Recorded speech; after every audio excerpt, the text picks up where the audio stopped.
mientras las fieras arrebataban a cada uno de ellos, pero seguían con su identidad. Ese carácter es el que Dios quiere ahora. Estamos pasando por crisis aquí en nuestro país. Quisiera decirles que van a mejorar. No soy negativista, pero creo que las cosas pueden empeorar.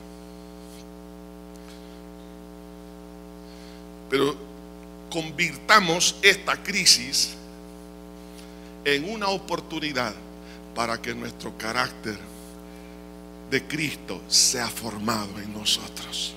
El crisol que el país está pasando es una oportunidad. El crisol personal es una oportunidad para tomar las decisiones, para poder abonar a nuestro ser interior de algo que el mundo lo desprecia, pero es a lo que Dios quiere que nosotros entremos, y es a mantener nuestra identidad. Es ahí entonces donde se forman los valientes. Jesús fue azotado injustamente, le clavan esa corona de espinas y le ponen una túnica en señal de burla, y le decían: salve, rey de los judíos, y le abofeteaban. Sin embargo, él no perdió su identidad. Aunque se burlen en la universidad, se burlen en tu negocio, se burlen donde sea, ¿quién eres tú? No pierdas tu postura, no pierdas tu estatura espiritual. Mantente firme delante de Dios. Aunque estés pasando por el momento más crítico, mantente firme. Mantén siempre tu identidad espiritual. En quinto lugar, es responsabilizándonos de nuestros deberes. Lo menos que cuando alguien está en sufrimiento quiere pensar es en otros, sino que el sufrimiento produce normalmente en una persona que no tiene el carácter de Cristo, piensa en sí mismo, en su bienestar, no en el de otra persona. No está pensando que otro se sane, sino que él se sane. No está pensando que otro tenga dinero, sino que yo necesito dinero, por la falta de un carácter espiritual. Pero en el caso del Señor Jesús, vea qué nota más linda la que encontramos en el capítulo ya 19. Jesús ya estaba en la cruz, en un momento de agonía. En el versículo 25 encontramos un cuadro muy interesante. Dice la escritura: y estaban junto a la cruz de Jesús su madre y la hermana de su madre, María, mujer de Cleofas, y María Magdalena. Cuando vio Jesús a su madre y al discípulo a quien él amaba, que estaba presente, dijo a su madre: mujer, he ahí tu hijo. Después dijo al discípulo: he ahí tu madre. Y desde aquella hora el discípulo la recibió en su casa. Qué calidad de hijo, ¿eh? Probablemente la Virgen María era viuda a esa altura. No encontramos a José. Ya en los relatos posteriores al nacimiento del Señor Jesucristo, se cree que José era mucho mayor que María, pero no lo encontramos. Entonces, cuando Jesús está en la cruz, vemos ahí, hermano, una valentía impresionante, porque llegar a ese lugar, al patíbulo, Jesús era la persona buscada, era la persona que la estaban crucificando, pero también a los discípulos.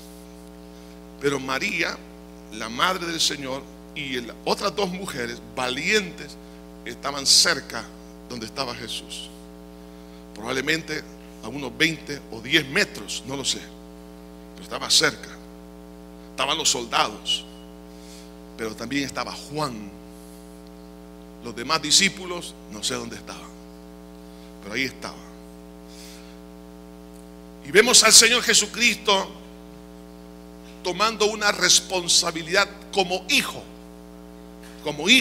en la naturaleza humana, no divina, porque Jesús es Dios y Él no tiene principio ni fin. ¿No? ¿Me entienden, hermanos? Pero en cuanto a su naturaleza humana, el cuerpo de Él fue formado por el Espíritu Santo en el vientre de la Virgen María. Y el Señor, viendo la necesidad de ella, no la de Él, la de ella: madre, mujer, he ahí tu hijo. Y le dijo a Juan, por haber mostrado a Juancito valentía de estar ahí: he ahí tu madre. Cuando el Señor Jesucristo vio el carácter de Juan, de valentía, dijo: aunque es el más joven del grupo de los discípulos, pero tiene el carácter más fuerte. Y a él le encomendó el cuidado de su madre. Hermanos, cuando usted esté pasando momentos de dificultad, es ahí donde tenemos que aprender a sacrificarnos a nosotros mismos por el bienestar de los demás. Y especialmente quiero decirles aquí a los padres: todos, papá, mamá, somos llamados a sacrificarnos por nuestros hijos, buscar el bienestar de ellos. El esposo tiene que buscar el bienestar de la esposa. La esposa tiene que buscar el bienestar del esposo, aunque haya sufrimiento, aunque se encuentre en alguna crisis. Si una persona aprende a ser responsable con sus deberes, sus obligaciones, en medio del dolor, en ese momento internamente se está formando el carácter de Cristo.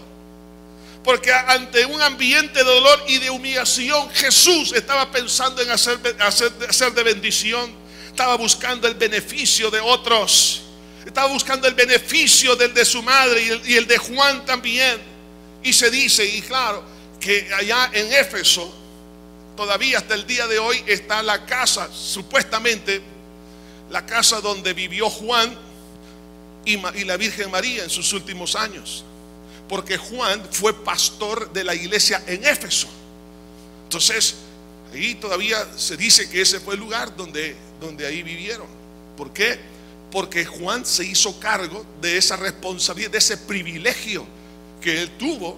¿Pero por qué? Porque Cristo tomó una responsabilidad. Hermano, cuando alguien toma una responsabilidad, por ejemplo, la responsabilidad de predicar el evangelio. Es que, hermano, alguien dirá: ¿cómo voy a servir a Dios que no sabe los problemas que tengo? No importa si te encuentras en tu propio calvario, cumple con tu deber.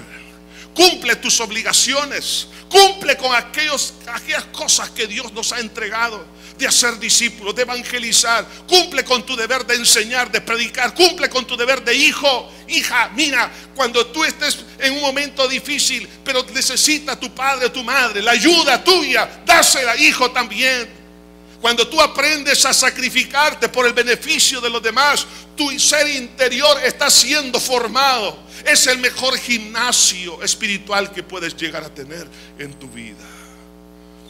En sexto lugar, para formar ese carácter necesitamos decidir ser un testimonio de la palabra de Dios.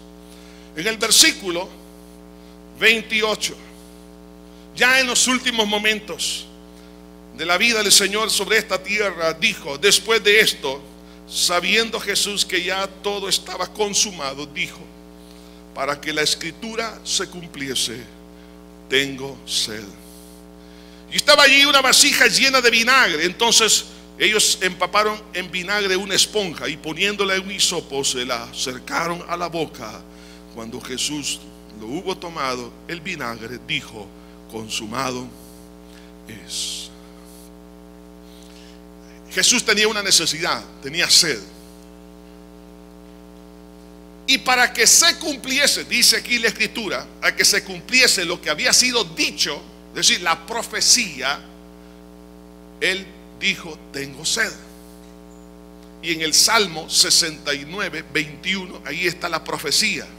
Estamos hablando de una profecía de más de 1000 años que se cumplió al pie de la letra. Y como el Señor es el cumplimiento, y Jesús, recuerden lo que dijo: el cielo y la tierra pasará, mas mi palabra no pasará.